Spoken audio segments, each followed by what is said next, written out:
quintessential golf tournament is the Bob Hope Chrysler Classic. It was amazing. It was really one of the great days of my life. It was one of the few times when I played poorly I didn't really care very much because I was having so much fun with him and with the other presidents. I've played with Donald Trump. I've played with John Elway. I've played with Lawrence Taylor. And to this day, I'm excited when I go to the Hope Classic because I wonder who I'm going to be playing with. Playoffs and the excitement and birdies and, Bob Hope running around making jokes and all the celebrities that played and really brought a different flavor to a golf tournament than you'd see week in and week out on tour. When I got fired at Ford and went over to Chrysler, I all of a sudden inherited the best brand of all, Bob Hope. That tournament allows the amateur to feel what it feels like to be on the field of play. People would come down there and they'd have a picture taken with Bob Hope in the Classic, and they'd have that blown up and put in their offices. I mean, it was a dream come true. Shake hands with Joe DiMaggio. Hello. It was great. My Bob Hope trophy is as important as those Cy Youngs and the MVP. It is probably the single most important event in my life. Since 1960, hundreds of actors, athletes, politicians, and the greatest golfers in the game have gathered in the desert for 5 days of birdies and bogeys, shanks and shtick. As 128 pros, 384 amateurs, and dozens of celebrities convene in Palm Springs, California to take part in the Bob Hope Chrysler Classic. Will you shut that kid up once and for all? We look back at some of the most exciting and entertaining moments of golf and remember the legend who started it all.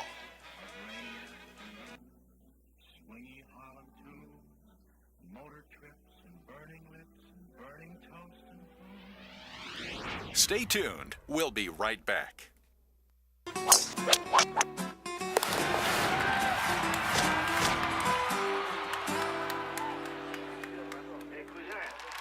At the Bob Hope Chrysler Classic, it's showbiz and showdowns. And in the spirit of Bing and Bob, it even fosters a friendly rivalry. The 2004 amateur champs are coming back to defend. We won by a shot last year. I plan on winning by a much greater margin this year. Carson made 3 great shots and got up and down, and that's how we won. We were excited about it. Carson Daly, I know you're probably watching this show because you're about as crazy about golf as I am, but you're not going to win this year. I could care less about NBC or MTV. I mean, I just want to win this golf tournament. And if you do win, I will donate $1,000 to your favorite charity. Bring it on. Pressure. Pressure nothing, man. I'm ready to go. I am ready to go. Are you kidding me? I talked to Ray Romano, I talked to Cheech, and talked to Sam Jackson. Talk to anybody who's played in the Bob Hope, and that's all that they think about it. I've interviewed Madonna, Michael Jackson. I've gone to the Oscars, the Grammys. I've done some cool stuff. It all went out the window. Winning the Bob Hope was the greatest moment ever. How about this weather down here? But I love it. It keeps me going. It keeps me healthy. I'm up every morning at the crack of my back, and I'm right out there. Flying at that ball. Flying at it. It started as a way to kill time between vaudeville shows. It developed into a lifelong passion, something he practiced and promoted the world over. For Bob Hope, golf was more than a way to relax. It was a way to relate to generals and GIs, actors and astronauts, politicians and pals. When he wasn't on the course golfing, he was on the stage talking about golf. I shanked a shot on the first hole of Thunderbird and made a par at Tamarisk today. And whatever happened on the fairway was fair game to joke about. Put your arms around me and I'll show you how to hold the pro. From his earliest days in show business, the sport he loved was a mainstay of his act. I bought more tickets than that. A golf club as much a trademark as his ski slope nose. On the road with Bing Crosby, he pitched war bonds on the putting green, clowning for the crowds. Thing to have. You're getting this as a premium. We got 2250. I'll go 25. 20,000 Bob Hope has got Seabiscuit shoe. Won when he won the Saturday Night Handicap. You think it'll fit me? Famous for their on-screen rivalry, the twosome carried it over to the greens. It was all part of their routine. Bob and Bing drew other celebrities onto the course. Even the Sultan of SWAT, Babe Ruth, got into the swing of golf. And soon, the Celebrity Pro-Am Golf Tournament was born. Bing dubbed his the Clambake on the Beach, Pebble Beach. Every year to be near my money, and I want to say And that, as they raised money for charity, they raised awareness of the game.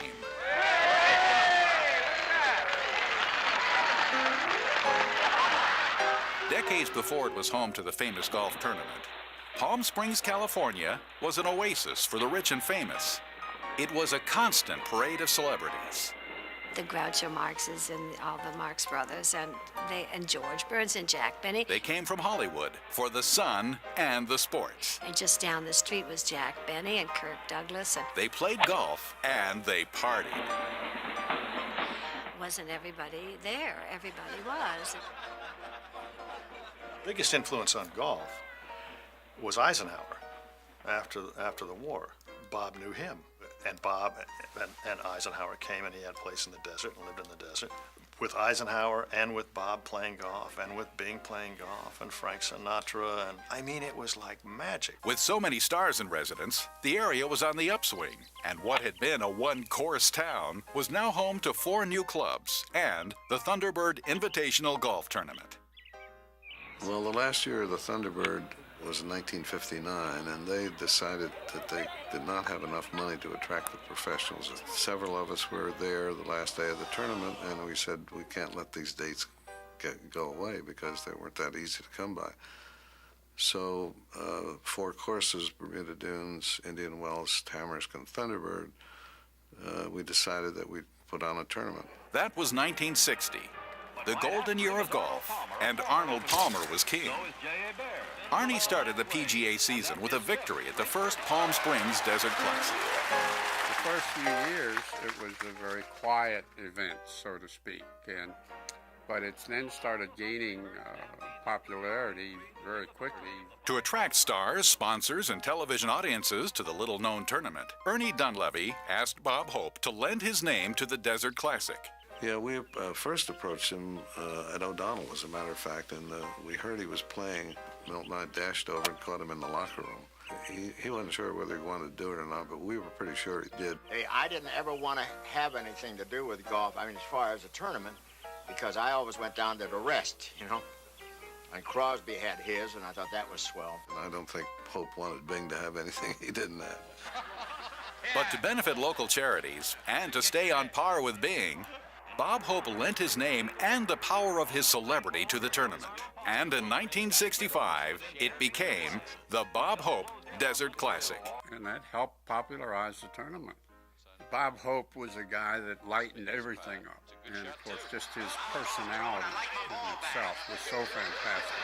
And the laughter, and people enjoyed him. And his friends, fellow celebrities, enjoyed him very much.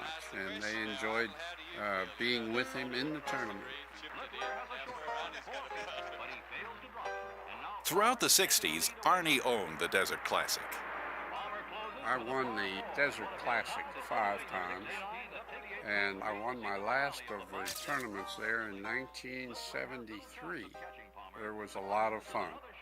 Arnold Palmer was the front runner for golf on television, and the excitement and hitching the pants and hitting the bold shot over the water and out of the trees, freewheeling, going for everything. I think that's the attitude you have to win the Classic.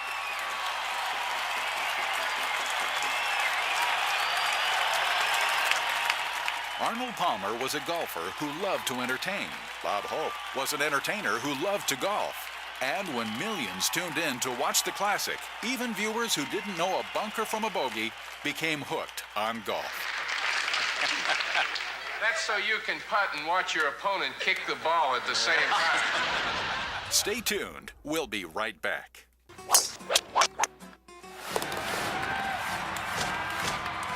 I'd follow golfers the way my daughter Mayan follows Hillary Duff, you know.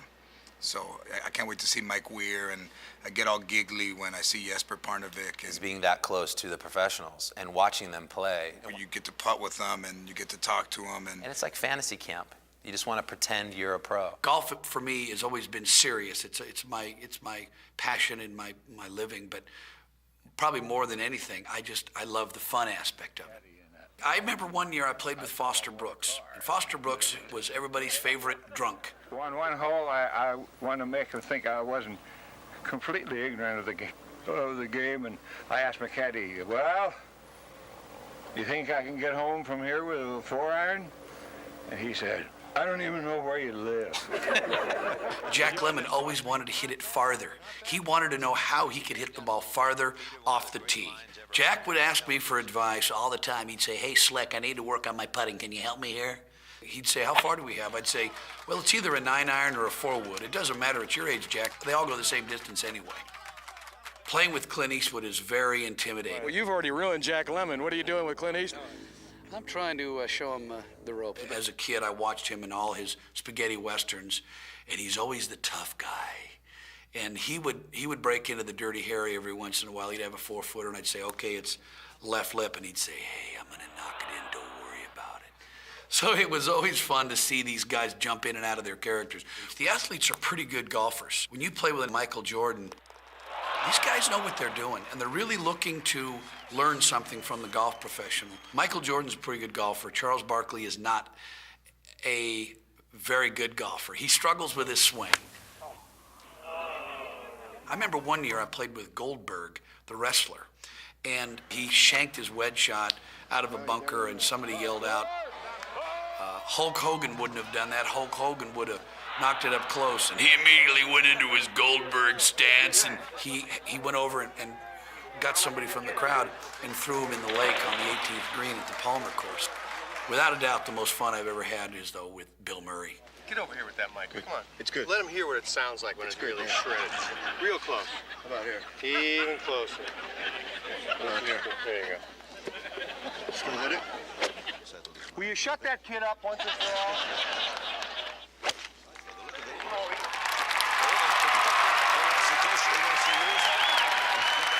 To be able to bring those entertainers out of their environment and bring them into the PGA Tour is invaluable. Because let's face it, it only takes 1 minute to hit a golf shot. But when you walk between golf shots to the fairway to the green, that's maybe a 10-minute walk. Why can't you have fun? Why can't you interact with your celebrities and your amateurs? Why can't you interact with the crowd?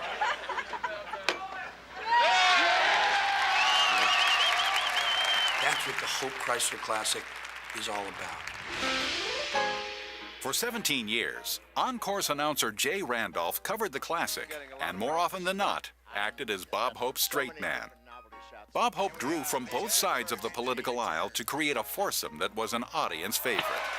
For many years, Hope played with Speaker of the House Tip O'Neill and the man who was the inspiration for some of his best one-liners, Gerald Ford. I learned very early on that you couldn't prepare because you had no idea what was going to happen.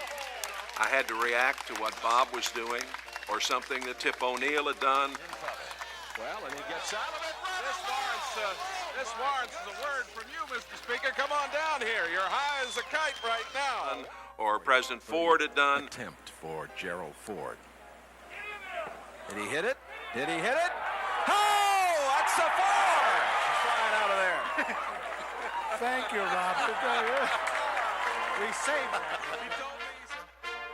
At the 1995 Chrysler Classic, Bob Hope made history by uniting three presidents, including incumbent Bill Clinton, for one commanding foursome. Well, Bob and I'll take the young fellows on. President Ford was a good golfer, well into his 80s. He could play. You know, Woodrow Wilson played golf. Before he was paralyzed by polio, Franklin Roosevelt was a great golfer. And President Kennedy was a good golfer, maybe the best, maybe had the lowest handicap of any president. But I was gratified when Bob called me the other day. He said that he liked my State of the Union address, but I could speak a lot better if I'd come out here and play in his tournament. It put me in a better frame of mind. When you're playing golf, you can't do anything else. You can't think about the cares of the office. You can't think about anything but that little ball in the next swing. I didn't know, what the deal was going to be. But anyway, we got off. That was the second most nerve-wracking tee off I ever had. All of us probably were a little more nervous than we otherwise would have been. The most important thing was that was one of those days when it almost didn't matter. We were just glad to be out there. I was only worried that I was going to cause Scott Hoke to mess up the game because we were playing so poorly, but he played as well tee to green that day as I've ever seen anybody play. Golf. That's all we did. No politics. We talked a little about our families, but mostly we talked about our golf games and bellyached about them. Bob Hope sang the whole way around. He was always singing, and it was amazing. It was really one of the great days of my life. It was one of the few times when I played poorly and I didn't really care very much because I was having so much fun with him and with the other presidents. After 4 days of playing with power brokers and public figures, the pros have the course all to themselves. And it's showtime. So much excitement in this tournament over the years. There's playoffs all the time and birdies everywhere. Yeah, 87 was fun. It turned out to be Bernhard Langer and myself coming down the stretch, and Bernhard's a really good friend of mine, so it was fun and intense at the same time. And yeah, I got on the last hole at the stadium course, and I had about a 20-footer to win the tournament. And the second I hit it, I knew it was going to have a chance. It went right in, and I think my reaction has been noted. I ran around and jumped real high, and I was obviously very excited. And 91 was quite a tournament. It was a birdie fest out there, and it turned out Marco O'Meara and myself, we'd both birdied the 90th hole of the tournament to tie each other and go into a playoff. And I hit a couple sloppy shots in the playoff and ended up with a chip. Somehow I chipped it up there and landed on the green and rolled right into the hole for birdie. Mark missed his putt, and I'd won. Sudden death has become a tradition at the Bob Hope Chrysler Classic, with 16 tournaments decided by a playoff. The most dramatic, 1992. After 90 holes, Tom Kite, Mark O'Meara, Rick Furr, Gene Sauer, and John Cook finished with identical scores of 336. And they drew numbers for their tee-off order. On the first playoff hole, Mark O'Meara and Tom Kite missed birdie putts and were eliminated. Rick Furr was long and left, and he was out on the second hole. Cook and Sauer both birdied the third playoff hole and went on to the fourth, where John Cook holed out one of the most memorable chips in tournament history to win.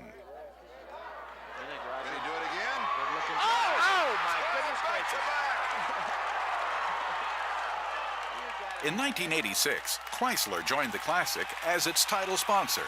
Bob Hope and the automaker have enjoyed co-billing ever since. One of the things that we believe is important for us now that Bob is no longer with us is to continue that passion that Bob had for the game in the Bob Hope Chrysler Classic. And that's our responsibility now as the individuals that carry on the torch. We couldn't play professional golf as we know it today without title sponsors like Chrysler and their support of the Hope Chrysler Classic. It simply wouldn't exist. So I was about 215 yards, and I could have laid up, but I hit a duck hook to 5 wood that almost took out the Chrysler that's floating on the 18th hole. I thought, if you can't make it on the green, at least take out the Chrysler. Floating cards have been a signature of the Classic for over 10 years. So when the TV broadcast pans across the golf courses and you see the beautiful vistas in the lakes, and then all of a sudden you see a vehicle sitting out there in a lake. Leading to the tournament's most frequently asked question: how did they do that?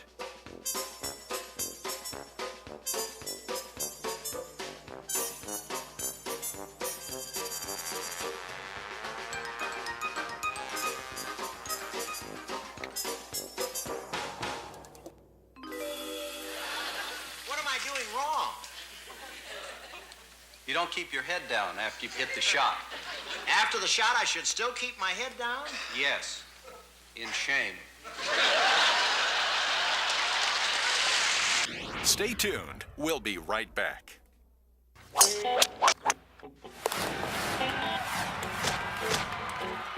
it'll be fun. A little friendly wager.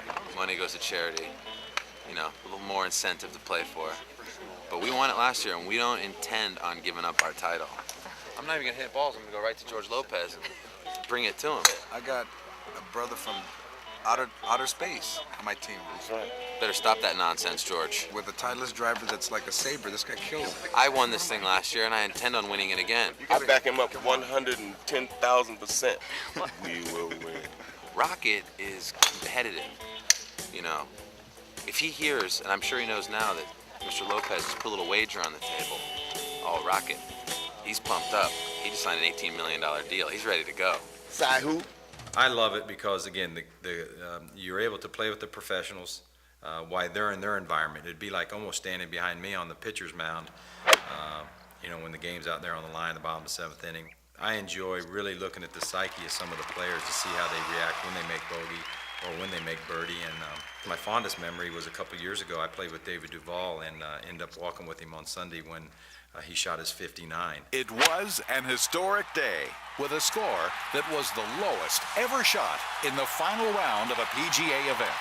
It was incredible to watch him hit the ball that day, how at ease he was and how easy he made it look, how fluid he was. Just a lot of fun. And then to see a guy that's really not too emotional really pump his fist on that last green when he made that, I believe it was an eagle putt. That was probably my fondest moment in golf. I mean, as far as watching somebody that I was able to play with and became friends with, to watch him have that kind of success was incredible. After 12 months of trash talk, Carson Daly and George Lopez met on the practice tee of Bermuda Dunes to finalize the bet.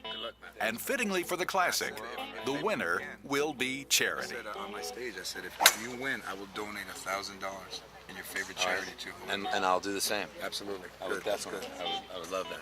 That'll give me some incentive, right? To whoop your $1,000. To date, the Bob Hope Chrysler Classic has raised over $40 million to benefit the Eisenhower Medical Center and other local charities.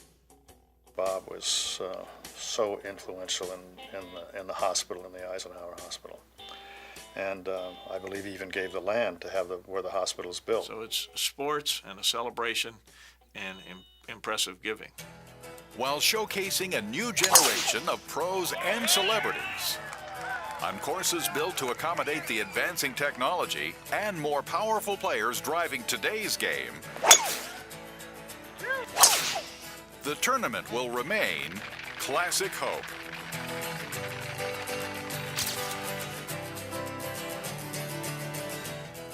It's a very important part of American history and the PGA Tour history. Things are changing a little bit. We're getting, younger celebrities in, whether they're athletes or younger TV stars or movie stars. And I was honored to be there and to, in my own sort of, I guess, youthful way, try and carry on some sort of legacy. And to play golf and to be a comedian is just passing the torch and carrying forward what I think Bob would have liked. Oh, I hope we continue to celebrate him and his name and everything that it stands for. And we had good golfers, we had fair golfers, and we had the great golfers that we played with. I miss Bob Hope. I think it will continue to grow in popularity as the years go on. Public wants to see what's real.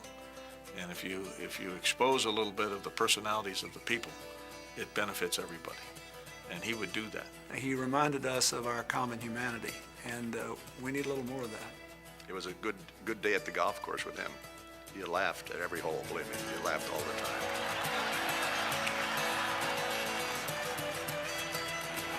How about this weather down here? But I love it. It keeps me going. It keeps me healthy. I'm up every morning at the crack of my back, and I'm right out there, flying at that ball.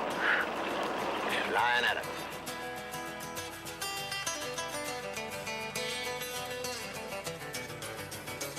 The preceding has been a production of Freewheelin' Films, Aspen, Colorado.